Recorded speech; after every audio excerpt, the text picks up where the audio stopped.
حضرت ابن عمر رضی اللہ تعالی عنہما سے روایت ہے،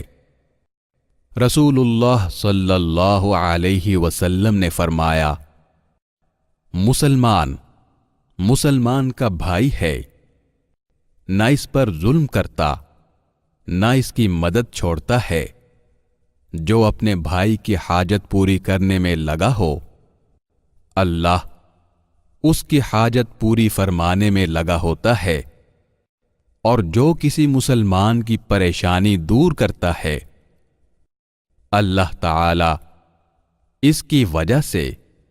اس کی قیامت کی پریشانیوں میں سے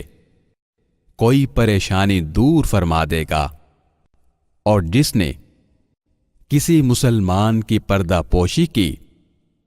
اللہ تعالی قیامت والے دن اس کی پردہ پوشی فرمائے گا۔ اسے امام بخاری